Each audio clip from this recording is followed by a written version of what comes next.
Hello दोस्तों, welcome है आप सभी का इस प्लेटफॉर्म पर। और आज हम पढ़ने वाले हैं एक तो कोपेन का वर्गीकरण और राजस्थान की जलवायु, जो भारतीय मौसम विभाग द्वारा राजस्थान को कितने जलवायु भागों में बांटा गया है। तो ये चीज़ें आज हम पढ़ने वाले हैं। तो पहले तो ये देख ले कि एक तो ये कोपेन का वर्गीकरण पढ़ेंगे और भारतीय जो मौसम विभाग द्वारा कितने जलवायु भागों में बांटा गया ये पढ़ेंगे। तो सबसे पहले हम आप ये करें कि इस चैनल को सब्सक्राइब जरूर करें और वीडियो को शेयर करें, लाइक करें, ये ज़रूर किया करें, सब्सक्राइब जरूर करें दोस्तों। चलो तो शुरुआत करते हैं। तो पहले हम कोपेन के वर्गीकरण को समझ लेते हैं। क्या है कोपेन का वर्गीकरण? कोपेन का जो वर्गीकरण है, मैंने वही फैक्ट डाले हैं जो परीक्षा में पूछे जाते हैं, कोई फालतू की चीज़ें नहीं है। तो आप ज़रा थोड़ा ध्यान से देखें। तो इनका पूरा नाम है डॉक्टर व्लादिमीर कोपेन। ये जर्मनी के रहने वाले हैं। कहाँ के हैं ये? जर्मनी के। तो कोपेन ने जलवायु को बांटने के लिए वनस्पति को आधार माना। किसको आधार माना? वनस्पति को। इन्होंने अपना वर्गीकरण, एक वर्गीकरण तो दिया 1900 में, दूसरा दिया 1918 में, तीसरा दिया 1913 में वर्गीकरण दिया। फिर इन्होंने दिया 1953 के वर्गीकरण को। जो 1953 में वर्गीकरण दिया था उसे बोलते हैं कोपेन गिंगरपाल के नाम से जाना जाता है। जो 1953 में जो वर्गीकरण किया है जलवायु का, उसे कोपेन गिंगरपाल के नाम से जानते हैं। कोपेन ने विश्व को 5 भागों में बांटा है जलवायु की दृष्टि से। तो मैंने कुछ समझाने की कोशिश की है। तो ये आप इस चित्र को देखें।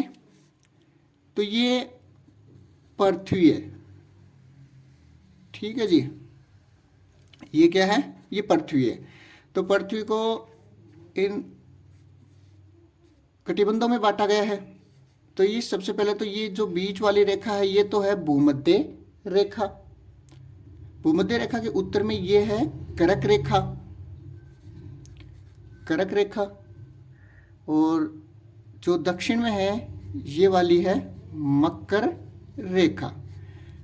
जो कर्क रेखा और मकर रेखा के बीच का भाग है जो पृथ्वी का, ये वाला, इसे उष्ण कटिबंध कहते हैं।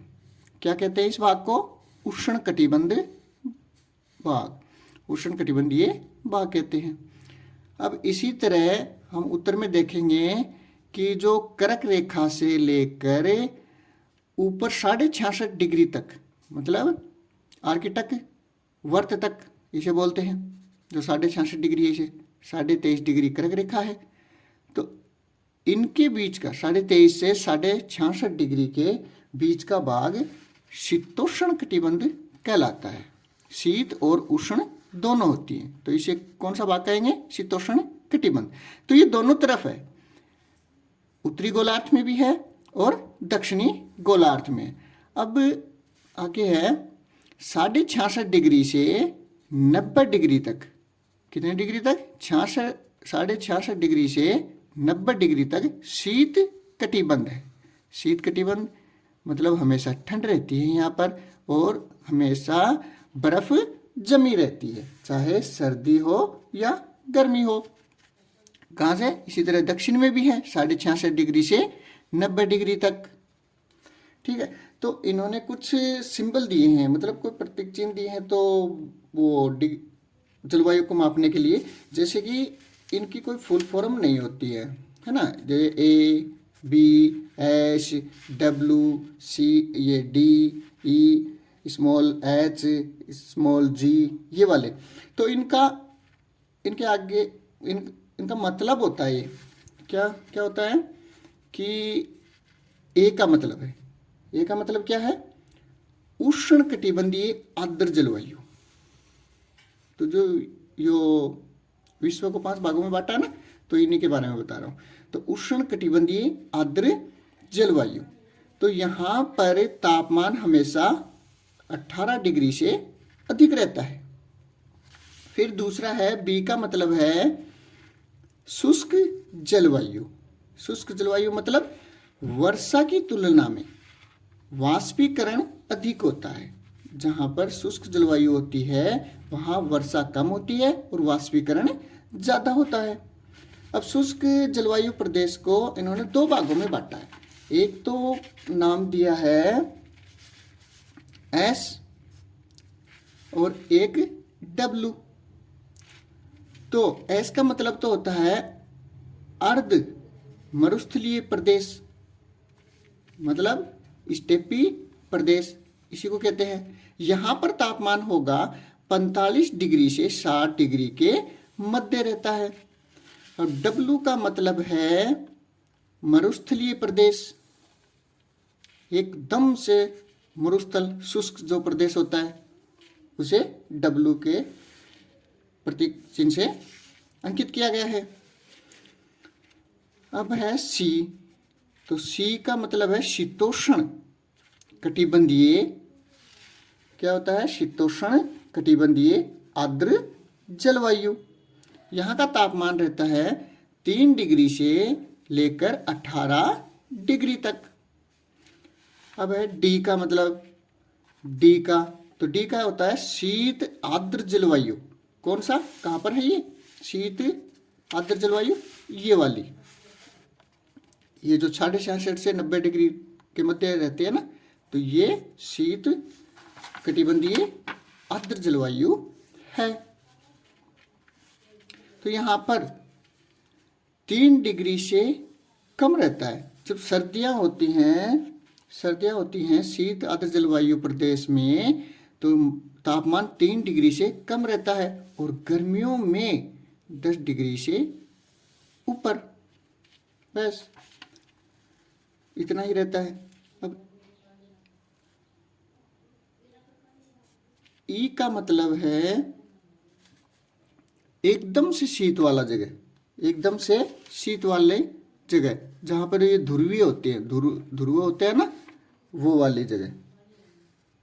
तो ध्रुवीय जलवायु, यहाँ पर तापमान हमेशा 10 डिग्री से कम ही रहेगा। जो ध्रुवीय प्रदेश है उनके लिए क्या अंकित किया गया है, ई। क्या अंकित किया गया है, ई अंकित किया गया है। तो यहाँ पर तापमान हमेशा 10 डिग्री से कम ही रहेगा। और अन्य कोड दिया गया है, तो अन्य कोड है जैसे स्मॉल डब्लू है, स्मॉल एच है और स्मॉल जी है। तो इनका भी मतलब जान लेते हैं।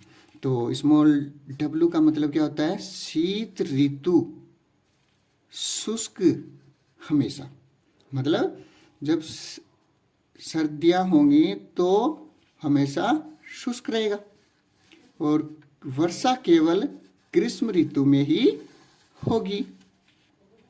अब एच का मतलब है यहाँ पर तापमान 18 डिग्री से अधिक औसत, मतलब औसत तापमान, जहाँ डब्लू है एच है वहाँ पर औसत तापमान कितना रहेगा, 18 डिग्री से।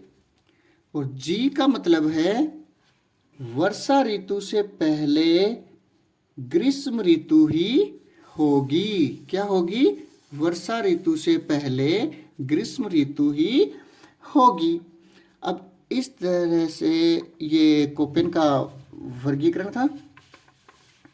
आप अगर इसे ये लो अच्छी तरह से समझ लेना। अब राजस्थान के बारे में जो कोपेन ने वर्गीकरण किया है वो पढ़ेंगे। तो कितने भागों में बांटा है राजस्थान को कोपेन ने, 4 भागों में। तो देखिए कोपेन के वर्गीकरण के अनुसार पहले इनका मतलब जान लेते हैं। 4 भागों में बांटा है। AW का मतलब है उष्ण कटिबंधीय आर्द्र जलवायु। दूसरा है BSHW, ये स्मॉल वाला, अर्ध शुष्क जलवायु या स्टेपी जलवायु। ठीक है। फिर है BWHW, छोटे वाला W, तो ये है उष्णकटिबंधीय शुष्क जलवायु। अब चौथा है CW और G, इसका मतलब है उप आर्द्र जलवायु। अब ये है, ये चारों जो सिंबल है, जो प्रदेश हैं, ये राजस्थान के मैप में देखते हैं। क्या देखते हैं? राजस्थान के मैप में। तो ये मैंने कुछ ध्यान से देखें, थोड़ा सा समझाने की कोशिश की है। तो देखें, अब राजस्थान को मैंने 4 भागों में बांट दिया। ये राजस्थान का मैप है, आप सभी जानते हैं।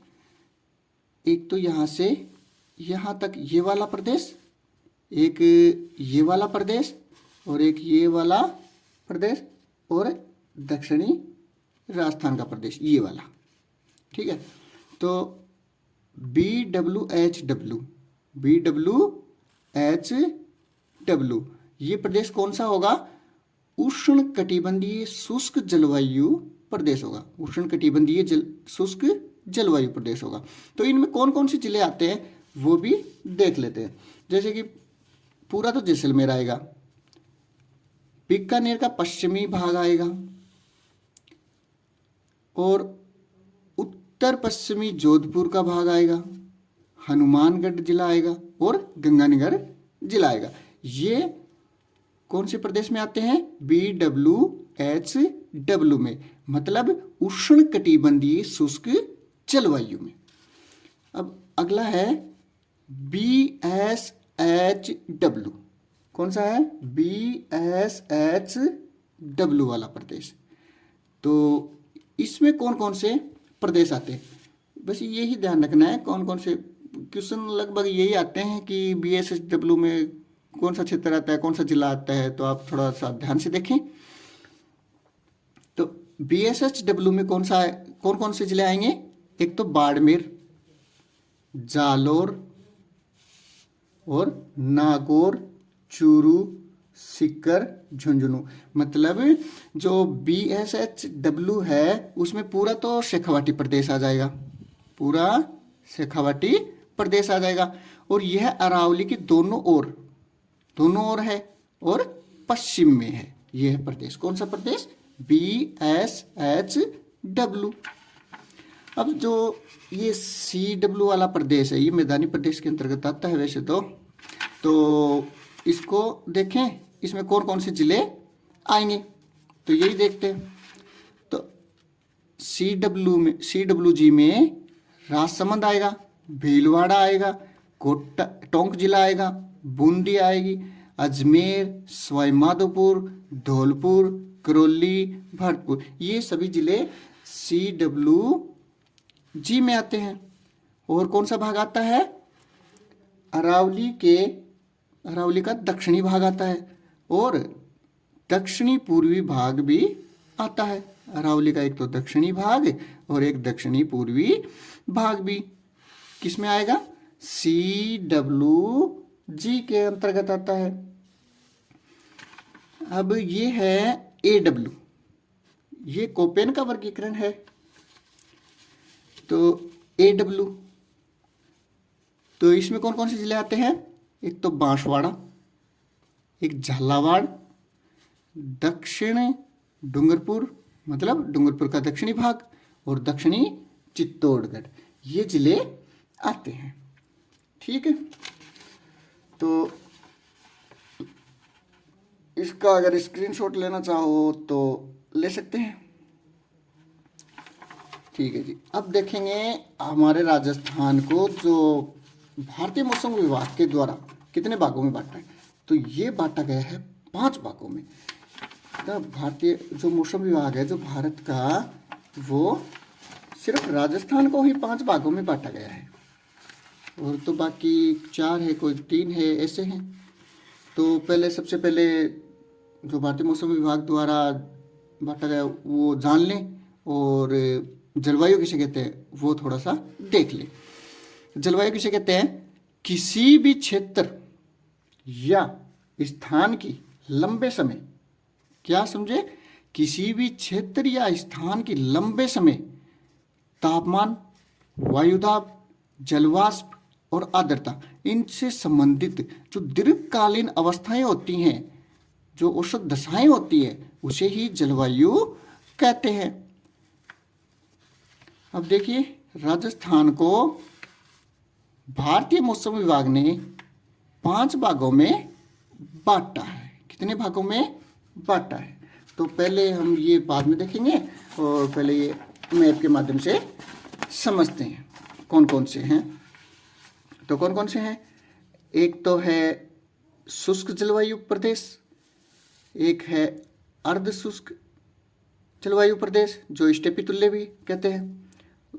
तीसरा है उप आर्द्र जलवायु प्रदेश, चौथा है आर्द्र जलवायु प्रदेश, और पांचवा है अति आर्द्र जलवायु प्रदेश। तो इन प्रदेशों में कितने डिग्री तापमान रहता है, कौन से वन पाए जाते हैं, ये सब चीज़ें देखेंगे। यहाँ पर वर्षा कितनी होती है, तो थोड़ा सा ध्यान से देखें। तो शुरू करते हैं। शुष्क जलवायु प्रदेश, जो शुष्क जलवायु प्रदेश है उसमें वर्षा औसतन 10 सेंटीमीटर से 20 सेंटीमीटर तक ही होती है।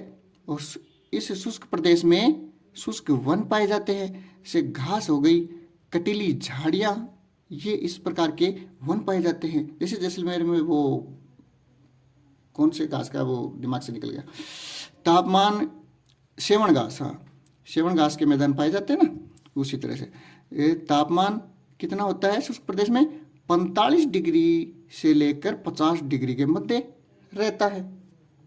और सर्दियों में इस प्रदेश का तापमान रहता है -0 डिग्री से -8 डिग्री के तक पहुंच जाता है।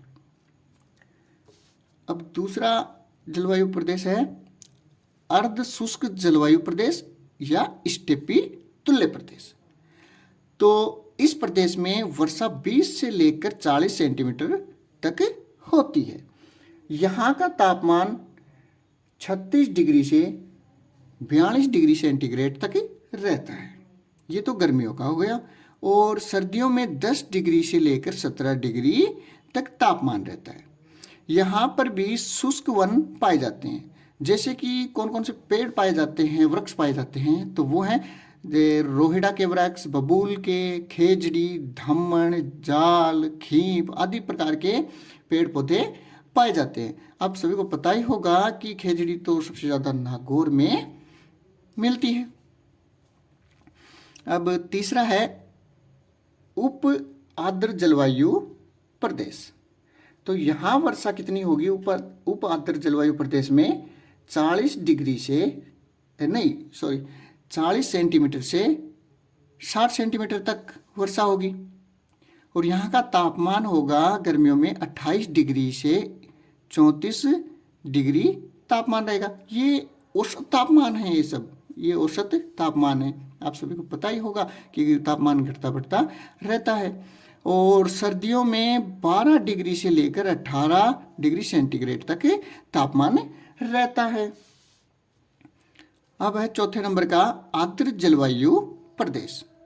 तो यहाँ आर्द्र जलवायु प्रदेश में वर्षा होती है 60 सेंटीमीटर से 80 सेंटीमीटर तक वर्षा होती है। तो यहाँ का तापमान औसतन 30 डिग्री सेंटीग्रेड से 34 डिग्री सेंटीग्रेड तापमान रहता है, जो गर्मियों में रहता है। और सर्दियों में 14 डिग्री से 17 डिग्री तक। सर्दियों में कितना? 14 डिग्री से 17 डिग्री तक। और यहाँ कौन कौन से वृक्ष बहुतायत से पाए जाते हैं, जैसे कि शीशम हो गई, बबूल हो गया, नीम, इमली का पेड़, बांस के वृक्ष, शहतूत और जामुन पाए जाते हैं। तो अब है अति आर्द्र जलवायु, अति आर्द्र जलवायु प्रदेश। तो ये कौन कौन से भाग हैं? एक तो ये डूंगरपुर बांसवाड़ा वाला भाग हो गया ना, ये प्रतापगढ़ डूंगरपुर बांसवाड़ा वाला, और ये झालावाड़ कोटा बारा ये वाला भाग हो गया। तो अति आर्द्र जलवायु प्रदेश में वर्षा होती है 80 से लेकर 100 सेंटीमीटर तक। और यहाँ का तापमान रहता है 30 डिग्री से 40 डिग्री सेंटीग्रेड तक। तो यहाँ के कौन कौन से वृक्ष पाए जाते हैं? सागवान के वृक्ष पाए जाते हैं यहीं पर, जो दक्षिणी राजस्थान में, और महोगनी के, देवदार के और शहतूत के। इस प्रकार से ये जो भारतीय मौसम विभाग ने राजस्थान को बांटा है जलवायु प्रदेशों में, ये था। अब ये देखेंगे कि इनमें कौन कौन से जिले आते हैं इन प्रदेशों में। तो ये नक्शे ये देखिए मैंने लिख रखे हैं। अब पहला कौन सा है? शुष्क जलवायु प्रदेश। तो इसमें कौन कौन से जिले आएंगे? एक तो गंगानगर, दक्षिणी हनुमानगढ़ आएगा, जोधपुर की फलोदी तहसील आएगी, जैसलमेर आएगा और पश्चिमी बीकानेर आएगा। ये कौन सा भाग है? ये वाला भाग है। ठीक है। फिर है दूसरा अर्ध शुष्क जलवायु प्रदेश, स्टेपी तुल्य प्रदेश। इसमें कौन कौन से जिले आते हैं? श्री गंगानगर, बीकानेर, जोधपुर, जयपुर, अजमेर, हनुमानगढ़ और शेखावाटी क्षेत्र। आप सभी को पता ही होगा कि शेखावाटी क्षेत्र में 3 जिले आते हैं, झुंझुनू, सीकर, चूरू। ये 3 जिला ये अर्धशुष्क में आता है। नागौर, पाली और जालौर, ये जिले अर्धशुष्क जलवायु प्रदेश या स्टेपी तुल्य प्रदेश के अंतर्गत आते हैं। अब है उप आर्द्र जलवायु प्रदेश में कौन कौन से जिले आएंगे? तो वो है, एक तो जयपुर आएगा, अजमेर आएगा, दौसा आएगा, अलवर, टोंक, भीलवाड़ा, करौली। ये वाले जिले उप आर्द्र जलवायु प्रदेश में आएंगे। मतलब ये वाले जिले यहाँ पर अगर मैप याद होगा तो आपको पता ही होगा कि यहाँ इस क्षेत्र में कौन कौन से जिले आते हैं। फिर है आर्द्र जलवायु प्रदेश। कौन सा है? आर्द्र जलवायु प्रदेश। तो इसके अंतर्गत आते हैं धौलपुर, सवाईमाधोपुर, भरतपुर, राजसमंद और टोंक जिले का दक्षिण पूर्वी भाग आता है। टोंक जिले का कौन सा भाग आता है? दक्षिणी पूर्वी भाग आर्द्र जलवायु के अंतर्गत आता है। और चित्तौड़गढ़ का उत्तरी भाग आता है, चित्तौड़गढ़ का उत्तरी भाग आता है। और उदयपुर और कोटा, ये जिले आर्द्र जलवायु के अंतर्गत आते हैं। ये यहाँ पर इस क्षेत्र में, यहाँ पर ये चित्तौड़गढ़ है, प्रतापगढ़ है ना, ये उदयपुर का कुछ हिस्सा है। इस तरह से ये धौलपुर है, करौली यहाँ हो जाएगी, सवाईमाधोपुर हो जाएगा, है ना। तो ये वाले जिले आएंगे। है अति आर्द्र जलवायु प्रदेश के अंतर्गत कौन से जिले आते हैं? तो ये देखिए, एक तो झालावाड़, बांसवाड़ा, बारा, सिरोही का कुछ क्षेत्र आता है। सिरोही का कुछ क्षेत्र कैसे? मतलब माउंट आबू में खूब जल वर्षा होती है, वो वाला क्षेत्र अति आर्द्र में आ जाएगा। कोटा आ जाएगा, और कोटा का भी दक्षिण पूर्वी भाग अति आर्द्र जलवायु में आता है। और उदयपुर का दक्षिण पश्चिमी भाग आता है। जैसे कि यहाँ पर उदयपुर है ना, तो इसका ये दक्षिणी पश्चिमी भाग ये अति आर्द्र में आता है, अति आर्द्र जलवायु के अंतर्गत आता है। और ये झालावाड़ हो गया, और यहाँ पर बारा हो गया, और कोटा हो गया, ये वाले इससे। ठीक है। तो आप बताना ज़रूर। ये टॉपिक हमारा पूरा हुआ। इसके आगे का और करेंगे, जो विश्व की जलवायु वो भी करेंगे। ठीक है। और अगर आप कमेंट में बताएंगे तो भारत की जलवायु भी करेंगे। कमेंट में ज़रूर बताना ये वीडियो कैसा लगा। चैनल को सब्सक्राइब ज़रूर करें। Thank you.